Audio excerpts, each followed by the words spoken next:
లక్ష్మయ్య గారిని మాట్లాడవలసిందిగా కోరుతున్నాను.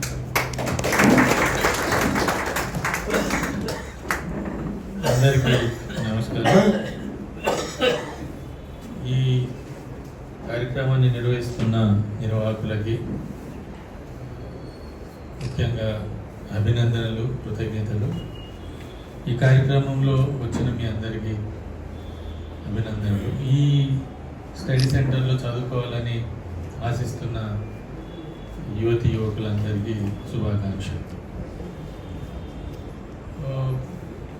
అధ్యయనం చేయడము, చదవటము అనేది రెండు వేరువేరు. చదవడం అంటే చదువుకుంటూ వెళ్ళిపోవటం, అంటే మనం చదివింది మళ్ళీ గుర్తుండదు, పేజీ మానేస్తే మళ్ళీ అయిపోతుంది.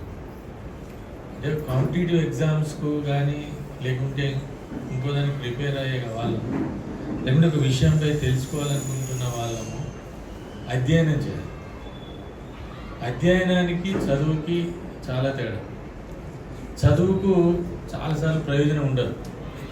ఇప్పుడు ఏదో పేపర్ చదువుతాం, పేపర్ ప్రయోజనం ఏముంటుంది, విషయం తెలుస్తుంది, తెల్లారి కూడా మర్చిపోతాం. అధ్యయనం అంటే గుర్తు పెట్టుకోవడం. అధ్యయనం అంటే తెలియని విషయాన్ని పరిశోధిస్తూ వెళ్ళడం.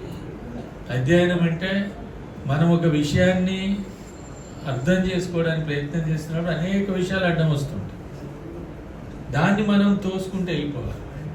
అయితే ఇప్పుడు పుస్తకాల అధ్యయనము అనేది ఒక పార్ట్ మాత్రమే. ఏవైతే అందుబాటులో లేవో వాటిని మాత్రమే మనం పుస్తకాల్లోకి వెళ్తున్నాం. సాధారణంగా అధ్యయనం చేయడం అనేది ఎక్కువగా డిజిటల్ అయిపోయింది. అంటే ఇప్పుడు డిజిటల్ అధ్యయనం చేయకపోతే మనం ముందుకు వెళ్ళడం కూడా కష్టం అవుతుంది. అంటే ఇప్పుడు సపోజ్ ఒక పుస్తకం చదువుతూ కూర్చున్న దాని ఒక అనుమానం వస్తుంది, ఏదో ఒకటి తెలుసుకోవాలి, ఎక్కడికి వెళ్ళాలి, మళ్ళీ ఆ పుస్తకం రెఫరెన్స్కి వెళ్ళాలి. రెఫరెన్స్కి వెళ్ళాలి అంటే పుస్తకం ఇక్కడ ఉండదు, ఉండొచ్చు, ఉండకపోవచ్చు. అటువంటిప్పుడు ఏమవుతుంది అని అంటే డిజిటల్ అనేది ఇట్స్ ఎ మస్ట్ అయింది. నా అభిప్రాయం అయితే కేఎల్ మహేంద్ర గారి స్టడీ సెంటర్లో ఓ 10 కంప్యూటర్లు పెట్టి దీన్ని డిజిటలైజ్ చేస్తే తప్ప ప్రయోజనం ఉండదు. ఎందుకు ఉండదు అని అంటే ఇప్పుడు మేము జర్నలిస్ట్గా రాస్తుంటాం కదా, ఏదైనా అనుమానం వస్తే వెంటనే ఇంకో దగ్గరికి వెళ్ళాలి, గూగుల్కి వెళ్ళాలి, సెర్చ్ చేయాలి, మళ్ళీ దాన్ని ఇంకో దగ్గరికి వెళ్ళాలి. లేకుంటే ఏమవుతుందంటే అక్కడ ఆగిపోతాం, ఎక్కడో దగ్గర ఆగిపోయి ఆ నుంచి ఇక ముందుకెళ్ళడం కష్టం అవుతుంది. ఇది ఎట్లుంటుంది అంటే ఒక రకంగా తొవ్వను సాఫ్ చేస్తూ పోయినట్టు ఉంటుంది. ఆ తొవ్వను సాఫ్ చేయడానికి ముందులడ్డం వచ్చినప్పుడు ఆగిపోతుంది. కాబట్టి అట్లా పుస్తకాలు ఒక రెఫరెన్స్, పుస్తకాలు ఒక ఆధారమే, కానీ డిజిటల్ అనేది ఇట్స్ ఎ మస్ట్. అది మనకి ఇప్పుడు అనివార్యమైపోయింది. మీరు సాధారణంగా ఇప్పుడు ఇటువంటి ఫోన్లలో దాదాపు అంతా చేరిపోయింది, లక్షల పుస్తకాలని. మీరు కమ్యూనిస్టులు కాబట్టి ఒక విషయం చెప్తాను, నేను కూడా కమ్యూనిస్ట్నే, కానీ ఒక విషయం చెప్తా. మార్క్సిస్ట్ ఇంటర్నెట్ ఆర్కైవ్స్ అని ఒక ఇంటర్నెట్ ఒక సైట్ ఉంది, మార్క్సిస్ట్ ఇంటర్నెట్ ఆర్కైవ్స్. మీరు ఆశ్చర్యపోతారు, కొన్ని కోట్ల పుస్తకాలు. ఇప్పుడు మీరు ఏ కమ్యూనిస్ట్ పార్టీ నాయకుని పేరు కొడితే ఆ పుస్తకం వస్తుంది. అది మీకు ఇంటర్నెట్లో మనం మెటీరియల్ను చేసేదాన్ని అంటే 5 TB అంటారు, అంటే GB, MB, TB అంటారు. ఈ 5 TB మెటీరియల్ ఉంది. అంటే మీకు అట్లనే మీకు హిస్టరీ, ఇండియన్ హిస్టరీ, ఇంకోటి ఏపీ హిస్టరీ, తెలంగాణ హిస్టరీ, రకరకాల పుస్తకాలు రకరకాలుగా ఉన్నాయి. తర్వాత రెండోది ఏమవుతుందంటే ఎప్పుడైనా కూడా సమాజం అనేది మనము పుస్తకాలు చదివే సమాజం నుంచి పుస్తకాలు అవసరమే. పుస్తకాలని కూడా నువ్వు ఈజీగా ఇంకా చేయాలి అని అంటే ఇంకా చాలా డిజిటలైజేషన్కి వెళ్ళాలి. దయచేసి ఒక 4-5 పెట్టుకున్నా కూడా, అంటే పుస్తకాలు చదువుకుంటామో అవసరం వస్తే అందులో చెక్ చేసుకొని చేస్తాం. వాళ్ళకి మొబైల్స్ ఉంటే మొబైల్ డేటా ఉండాలి, మొబైల్ డేటా ఉండాలంటే ఇంటర్నెట్ ఉండాలి. ఇది ఇప్పుడు అనివార్యం. ఇది దాన్ని మనం ఏం చేయలేము. మనం లైబ్రరీ నడుపుతున్నామంటే డిజిటలైజ్ చేయాల్సిందే. పుస్తకాలు with digitalise, books with digitalise చేయకుండా మనం లైబ్రరీని నడపలేము, లైబ్రరీలో ప్రయోజనము కూడా ఉండదు. అది ఒకటి గుర్తుపెట్టుకోవాలి. సరే, ఈ విషయంతో పాటు మనం ఒక విషయాన్ని అర్థం చేసుకోవాలి, ఒక చేయాలి అని అంటే నిరంతర శోధన. మనం ఏం చేస్తామంటే తెలంగాణ ఉద్యమ చరిత్ర అన్నాం అనుకోండి, తెలంగాణ ఉద్యమ చరిత్రను ఎప్పుడు మొదలైంది ఎవరో ఒకరు రాస్తారు, రాసే ఉంటాయి బుక్స్. అందులో ఏమవుతుంది, కొన్ని వాళ్ళ మైండ్స్ ఉంటాయి, కొన్ని మన మైండ్స్ ఉంటాయి, రకరకాలు. బట్ దాంతో పాటు ఒక్కొక్కదాన్ని అర్థం చేసుకోవడానికి ప్రయత్నం చేయాలి. అంటే మనం చదవటం కాదు, నేను అధ్యయనం అని ఎందుకు అంటున్నానంటే అది నీకు అర్థం కావాలి. అది ఏ పరిస్థితుల్లో స్టార్ట్ అయింది, ఎట్లా స్టార్ట్ అయింది, ఏమైంది, ఎట్లా ఉంది, ఎవరెవరు ఉన్నారు, ఏమేమి అంశాలు వచ్చినాయి, ఇవన్నీ అర్థమైతే నువ్వు బిట్ క్వశ్చన్స్ కానీ లేకుంటే వ్యాస పద్ధతుల్లో కానీ ఎట్లయినా నీకు అర్థమవుతుంది.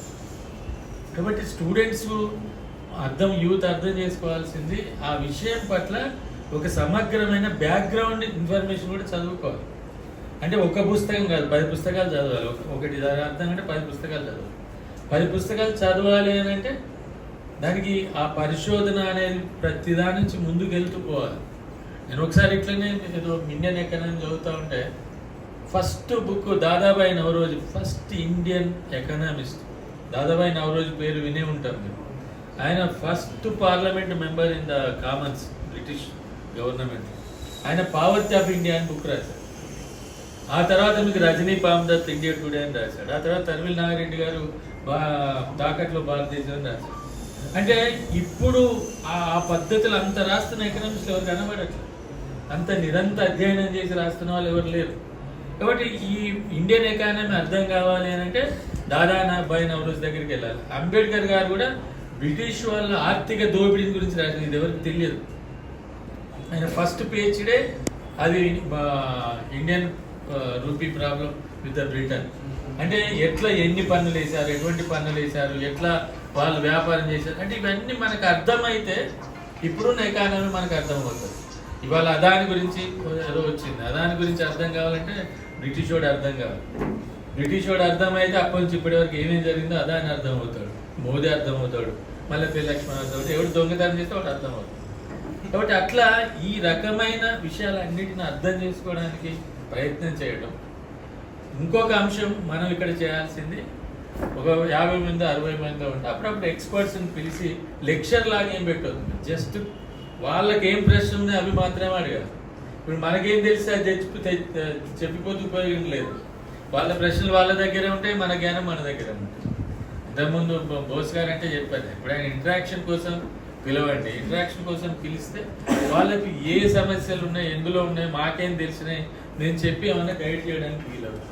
కాబట్టి ఎప్పుడు కూడా డిబేట్ ఈజ్ బెటర్, ఇది dialogue is better, not lecture. Lecture అనేది 1 సైడ్ ఉంటుంది, డైలాగ్ అనేది 2 సైడ్స్ ఉంటుంది, 4 సైడ్స్ ఉంటుంది. తర్వాత ఆ డైలాగ్ అనేది కావాలి, లెక్చర్ అనేది ఇంపార్టెంట్. లెక్చర్ అనేది ఎలాగో నాకు తెలిసింది నేను పోతూ ఉపయోగం. కాబట్టి అట్లా దీన్ని కొంచెం మీరు చేయండి. మా పరిధిలో వ్యక్తిగతంగా నేను ఏమైనా చేయదలుచుకుంటే ఖచ్చితంగా మీకు సహకారం అందించడానికి ప్రయత్నం చేస్తాం. మేము దగ్గరే ఉంటాం కాబట్టి ఎప్పుడైనా పిలిచినా కూడా రావడానికి. Thank you.